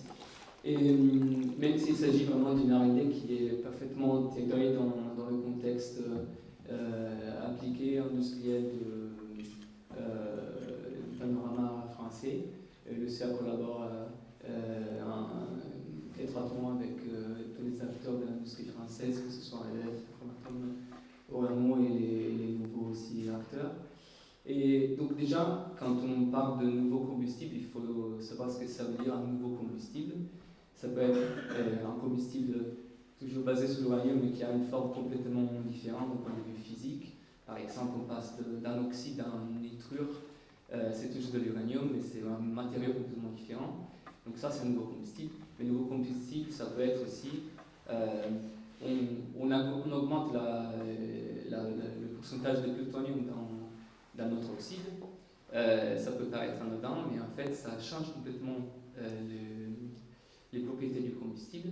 Et ça fait donc qu'il faut répartir avec un processus de R&D pour caractériser ce comportement. Et il y a aussi l'aspect, on change le spectre newtonique dans lequel on opère. Donc ça entraîne toute une série de défis d'un point de vue R&D. J'ai essayé de faire un peu un résumé là, c'est pas exhaustif. Moi je mentionnerai principalement 3 aspects. Alors d'abord il y a l'aspect lié à la qualification du combustible. Qualifier le combustible, ça veut dire qu'il faut démontrer à l'autorité de sûreté que le combustible qu'on va utiliser, il est sûr dans toutes les phases d'exploitation du combustible, y compris dans les situations accidentelles qu'on veut éviter, pour montrer que même s'il y avait un accident, on n'aurait pas une fusion du corps, mais il n'y aurait pas de perte, de dispersion de matière radioactive. Et donc pour faire ça, on a besoin de données expérimentales sur le combustible, et si on ne les a pas, il faut les obtenir par expérience, par modélisation. On a besoin d'effectuer des campagnes d'irradiation pour tester le combustible dans toutes les phases d'opération. Et on a besoin de développer des codes de performance qui permettent de simuler le comportement du combustible lors du réacteur. Ces codes de performance nous permettent de dire à l'autorité de sûreté, regardez, s'il se passe cet accident, on sait que le combustible ne va pas fondre ou il ne va pas se casser. Et donc tout ça, c'est un processus très long qui va nous coûter beaucoup en ressources. Et donc c'est pour ça qu'on essaie toujours de ne pas s'éloigner trop des combustibles qui sont déjà qualifiés, ou si on passe sur un nouveau concept, d'anticiper toutes les études qu'il faut faire et éventuellement d'utiliser des données qui sont déjà à disposition. Le deuxième défi, c'est un défi lié à l'amélioration de performance du combustible. Donc il y a tout un effort de R&D pour, par exemple, améliorer les propriétés, pour allonger la durée de vie du combustible dans le réacteur, donc améliorer son efficacité et s'assurer, par exemple, que si on est dans une situation où il y a beaucoup d'énergie renouvelable dans le parc de production d'électricité, les réacteurs nucléaires vont avoir besoin de varier beaucoup la puissance pour s'adapter aux énergies intermittentes. Et donc, variation de puissance, ça veut dire un combustible qui va subir beaucoup de variations de température, d'irradiation, et ça entraîne tout un tas de conséquences sur les propriétés du combustible qu'il faut savoir prédire a priori. Et le troisième défi... Il faut arriver à la conclusion. Oui, c'est le troisième, c'est le dernier. Le troisième défi... Ah oui, c'est toujours le dernier. C'est de développer les procédés de fabrication qui vont avec et les procédés de retraitement dont on vient de parler. Chaque combustible a ses particularités, donc il faut savoir les développer et les tester. Voilà. Merci beaucoup. Et après, donc, question pour Stéphane. Qu'est-ce que ça signifie de passer d'un prototype de combustible à une fourniture industrielle capable d'alimenter un réacteur, voire un parc? Oui, alors je vais continuer à ce qu'a dit Luca. On parle d'un combustible qui a déjà été techniquement validé. Je vais commenter le slide tout de suite pour ensuite passer à la production à l'échelle. Ça veut dire qu'il y a déjà eu des essais au réacteur, des essais à réacteur de recherche, voire des essais aussi avec des assemblages tête de série dans des réacteurs de type commercial. Dans la phase d'industrialisation, il faut démontrer qu'on transfère les dossiers techniques. Il faut que le produit à la fin il soit bien reproductible, qu'il soit contrôlable et qu'on respecte bien la spécification combustible et aussi les exigences qui ont été mises dans le dossier de sûreté. Aussi, j'ai un exemple de produit évolutif. C'est un programme qui a été lancé par Framatome après l'accident de Fukushima, c'est après 2011. Le programme s'appelle Protect et l'objectif c'était d'améliorer les marges de sûreté avec deux solutions qui sont le dopage au chrome des pastilles d'uranium et un revêtement chrome de la gaine de combustible. C'est ce que vous voyez dans l'image à gauche.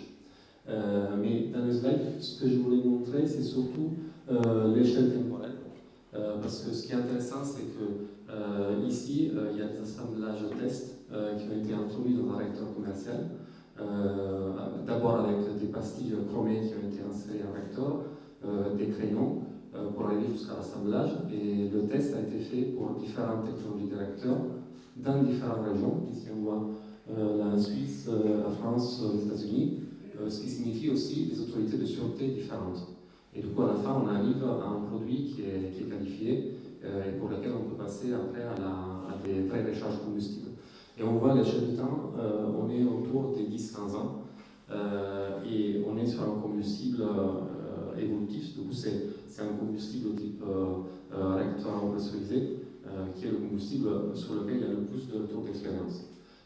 C'est important parce qu'après, sur des combustibles avec des technologies différentes, effectivement, comme disait Luca, il y a moins de retours d'expérience Et du coup, les échelles temporelles peuvent être aussi plus longues.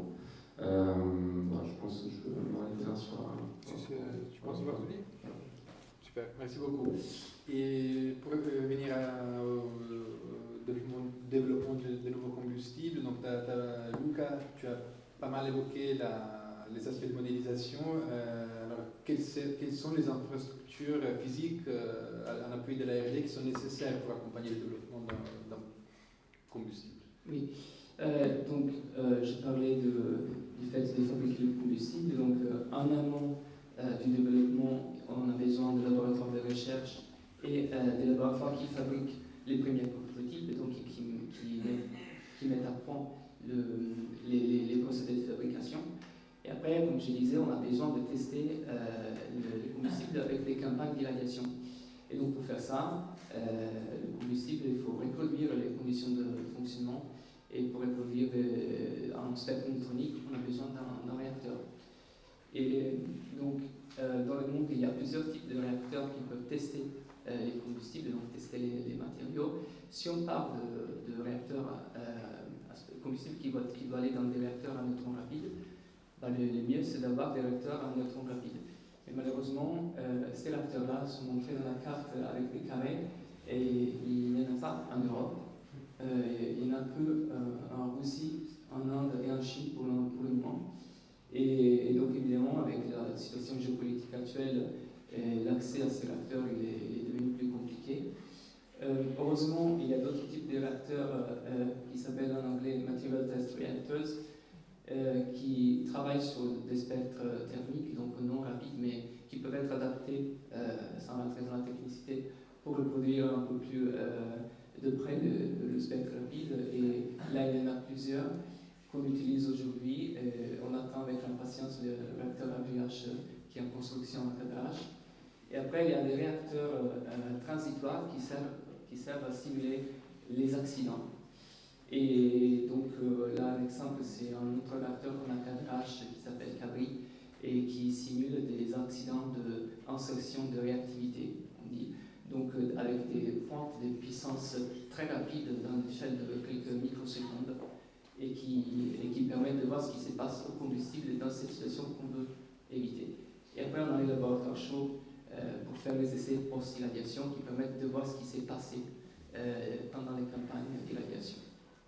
Merci beaucoup. Donc ce qu'il faut retenir, c'est qu'il faut des réacteurs pour développer un combustible. Ouais. Et Stefano, quelles sont les infrastructures physiques nécessaires à l'industrialisation d'un produit combustible cette fois-ci? Oui. Alors, une usine de combustible reçoit l'uranium qui arrive sous forme de poudre, et l'uranium ensuite, il y a une transformation en pastilles d'oxyde d'uranium. C'est les pastilles qui ont été montrées dans le slide combustible. Ensuite, les pastilles, c'est l'étape du pastillage. Ensuite, on passe au crayonnage, pour que les pastilles soient insérées dans un crayon. Et après, les crayons sont insérés dans un assemblage combustible. Du coup, on voit que d'un côté, il y a le flux de matière uranium qui arrive à l'usine, et il y a le flux de composants. Et là, on parle d'un matériau qui est un matériau clé du nucléaire, qui est le zirconium. Alors ici, vous voyez, il y a le site de Romans-sur-Isère, c'est l'usine de combustible qui se trouve en France. Et après, il y a toute la chaîne du zirconium avec les sites, les usines de Framatome, de Jarry, Ugine, Ruble, Parbeuf, Montreuil, qui partent de la zircone pour ensuite la transformer en éponge de zirconium avec une purification de l'hafnium. Et après, à partir de là, les produits qui sont utilisés en réacteur sont fabriqués.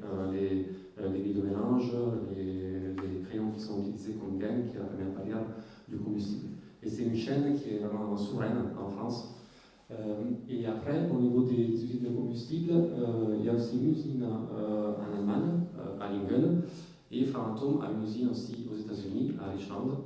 Et je vais citer aussi quelque chose qui est en train de se passer dans cette usine, parce que le département de l'énergie américaine a initié une démarche pour augmenter les enrichissements au-delà des 5%. Et c'est une démarche qui nécessite aussi d'adapter l'usine. Du coup, il y a un processus de licensing qui permet d'adapter l'usine pour des questions, par exemple, de criticité ou de transport de matière. Les premiers rapports qui ont été produits pour le licensing ont été faits en 2021. Ça veut dire que cette étape aussi prend des années. C'est environ 5-6 ans, juste pour la partie licensing de l'usine. Et comme le disait Daniel, effectivement, il y a toute une étape d'anticipation qui est très importante. Et je vais enfin citer CERCA. CERCA se trouve aussi sur le site de Romans, c'est pour la fabrication des réacteurs de recherche. J'ai discuté avec le directeur du CRIL, qui est le centre de recherche au CERCA, qui me disait c'est comme une PME dans un grand groupe. C'est pas péjoratif, c'est parce que chaque acteur de recherche est différent. Ça veut dire que du coup, chaque combustible aussi est différent. Et CERCA accompagne tous les acteurs dans la production des combustibles, mais aussi dans les nouveaux designs et dans la conversion de combustibles qui sont enrichis vers des combustibles non enrichis. Et du coup, j'ai fait le rapport avec les réacteurs de nouvelle génération parce qu'il y a une similitude, il y a beaucoup de technologies et il faut vraiment aussi un rapprochement des développeurs avec les industriels parce que c'est très important. La difficulté, c'est que les développeurs essaient de développer un nouveau marché, mais ils ont besoin de combustible. Et les fabricants de combustible, ils vont développer un combustible parce qu'il y a un marché. Il y a une difficulté, il faut vraiment naviguer entre toutes les exigences et les besoins de chaque développeur. Et voilà, je pense que c'est très bien dans la nouvelle démarche en Italie, où on espère faire un nouveau programme nucléaire. Il faut bien anticiper toute la partie combustible et l'intégrer dès le début dans la stratégie nationale. Je pense que c'est une bonne chose qu'on a déjà aujourd'hui un séminaire sur le site. Je pense que le message, en tout cas, nous nous sommes employés à le faire passer malgré toutes les complexités. Moi, je vous propose quand même de prendre, je sais qu'il y a le fait, peut-être une des questions à l'oral pour continuer par la suite durant le buffet.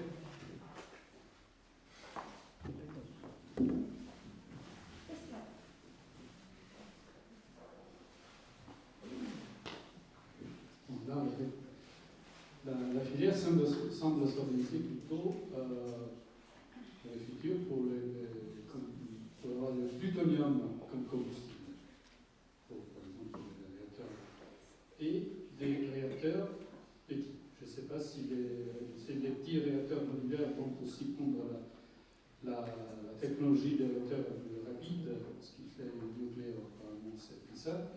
Mais avec toute cette technologie du plutonium, est-ce qu'on ne risque pas d'avoir une prolifération d'un point de vue militaire? Parce qu'on n'a pas évoqué, mais le plutonium, c'est la base pour l'application militaire. Est-ce qu'on ne risque pas une prolifération militaire nucléaire avec cette technologie? Qui veut prendre Moi, je veux donner un élément, mais vas-y, commence la réponse. Moi, je voudrais dire que le MOX, c'est déjà une réalité en France. Et ça fait déjà pas mal d'années, il y a 10% de l'énergie nucléaire, de l'énergie française qui vient du MOX. Et donc c'est quand même quelque chose qu'on maîtrise. On sait gérer du plutonium, on sait se prémunir des risques de prolifération, on sait répondre aux exigences d'Euratom, de l'AEA sur la gestion des matières. Donc pour moi c'est déjà une réalité. Oui. On sait faire, mais on ne peut pas dire non plus que c'est quelque chose d'anodin de faire. Il faut une industrie qui sache le faire. Et il se trouve qu'en France, il y aura non. Après, sur la taille des réacteurs, donc la puissance des réacteurs, il est vrai que maintenant, on va vers le développement des réacteurs de moindre puissance. Alors, mais là, la logique est plutôt économique. Donc, s'il est vrai que une économie d'échelle suggère de construire gros, c'est-à-dire une fois qu'on construit, on va à grande puissance. Et d'un autre côté, il y a une logique financière, c'est-à-dire des financements de l'usine qui penche un peu en faveur d'investissements de grande quantité et surtout dans des temps de construction plus courts que pour des grosses usines. Donc là, pour moi, je le dis à titre personnel, la logique SMR, donc petit réacteur modulaire, est d'ordre financier. Voilà. Alors que la gestion du combustible, l'utilisation du plutonium et la valorisation de la matière, etc. Je ne sais sais pas si mes collègues, les nombreux collègues présents, veulent rajouter des compléments. Évidemment. Je peux peut-être ajouter juste deux choses. Donc, sur ce que tu disais sur les petits acteurs, effectivement, quand on parle d'SMR, on insiste toujours souvent sur le S, small. Mais peut-être la chose, le game changer, comme on dirait en français, c'est le M, c'est le modulaire. C'est que ce qui peut faire le gain aussi économique, c'est la modularité, c'est-à-dire la possibilité de les fabriquer à la chaîne, avec ce qu'on voit aussi dans d'autres types d'industries, l'automobile ou l'aéronautique. Effectivement, l'argument économique voudrait qu'on aille vers des tailles plus grandes, des chaînes plus grandes, et faire plus petit, ça peut être plus cher à l'unité, et après, par contre, ça peut répondre à d'autres raisons. Et on peut faire plus petit, moins cher, si on arrive à le faire de façon indépendamment à la chaîne. Et nous attendons avec hâte. Oui, et après, petit au modulaire, ça dit rien sur la technologie, parce qu'on peut faire petit modulaire avec des réacteurs au légère, comme on a vu tout à l'heure, on peut faire des réacteurs rapides au sodium, au plomb, on peut faire des sels fondus, donc après, il faut combiner ces options-là. La dernière chose que je voulais dire, parce qu'on a évoqué aussi le plutonium, risque de prolifération, effectivement, c'est un risque qui est pris en compte et qui est géré à la conception et après au suivi, est-ce que évoqué Julie tout à l'heure. Mais une différence fondamentale qu'il faut peut-être souligner, c'est que le plutonium dont on parle ici n'est pas le plutonium d'usage militaire. Le plutonium d'usage militaire, un plutonium, ce que vous rappelez de la petite famille de plutonium que je présentais, c'est quelque chose de très pur quelque part. On a essentiellement du 39. Quand on a du plutonium qui sort de réacteurs à eau légère, même le plutonium qui est envisagé pour des réacteurs rapides, a quand même une certaine composition.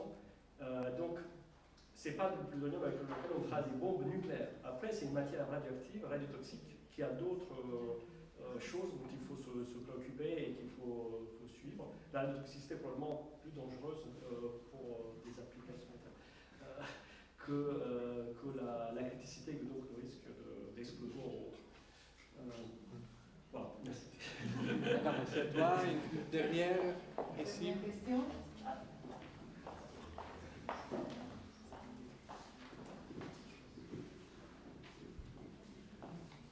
Bonsoir. Je m'interrogeais sur un point qui risque d'être critique si d'autres pays européens augmentent leur capacité de production nucléaire ou d'autres encore redémarrent un programme nucléaire, comme l'Italie, on l'espère, c'est le fait que la capacité de retraitement risque d'être un point d'étranglement.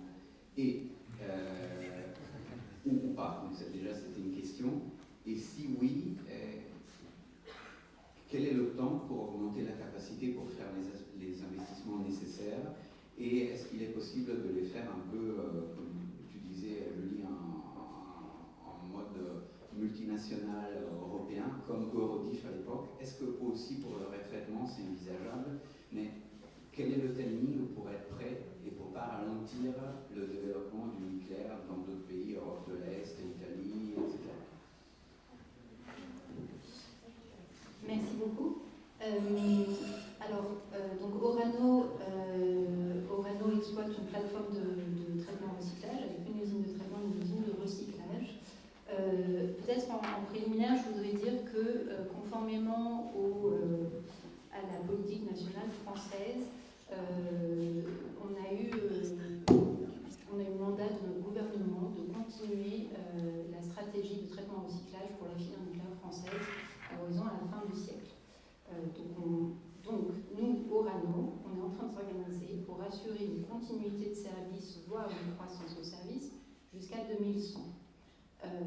Or, nos usines ont déjà un bel historique derrière elles, donc on est en train de se préparer pour un programme très ambitieux qui s'appelle l'Aval du futur, où on va faire une nouvelle usine de La Haye et une nouvelle usine de fabrication de MOX.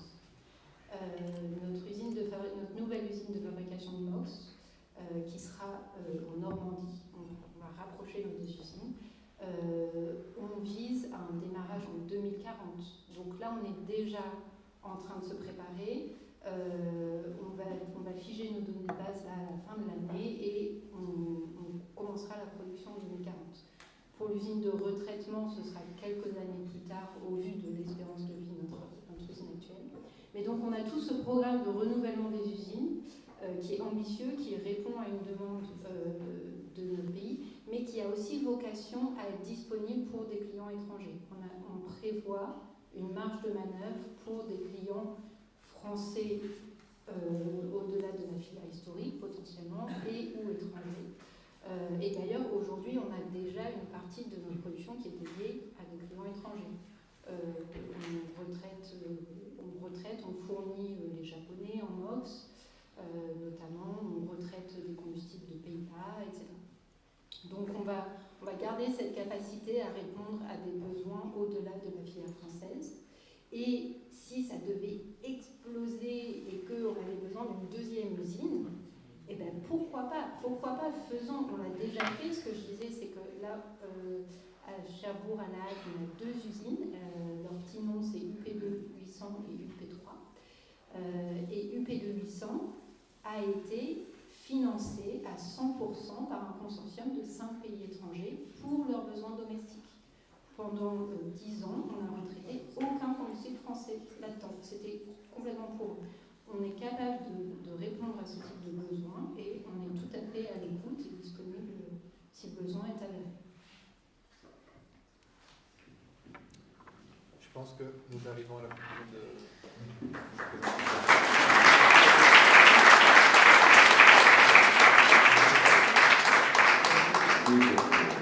Je remercie tous les intervenants, restez là, prenez l'applause. Vraiment merci, c'est très intéressant. J'ai compris que c'est difficile à comprendre, donc ça c'est déjà une chose importante. C'était clair, c'était assez un peu technique par les questions, mais c'était attendu, c'était normal. Donc je voudrais vraiment dire un grand merci pour avoir animé cette table ronde, aussi les autres, je vois plus les autres intervenants. Merci pour cette présentation et je vous demande de rester à disposition de nos amis pendant le cocktail pour répondre aux questions. Merci encore. Sans manger. Sans manger. Voilà. Aussi de ma part, bien sûr, un grand merci à tous. Bienvenue, bien sûr, à l'Institut et au consulat. Et simplement une chose, pour moi, c'est un plaisir de voir aussi les débats qu'on a eus, l'occasion de partager des idées, même peut-être des idées différentes, ou même de parler, d'avoir une véritable confrontation, c'est pas, non, une conférence en italien, un débat. Et donc voilà, les consulats est toujours ouvert à ce genre d'événements. Donc vous êtes vraiment les bienvenus. Et voilà, je ne sais pas si... Potete cominciare.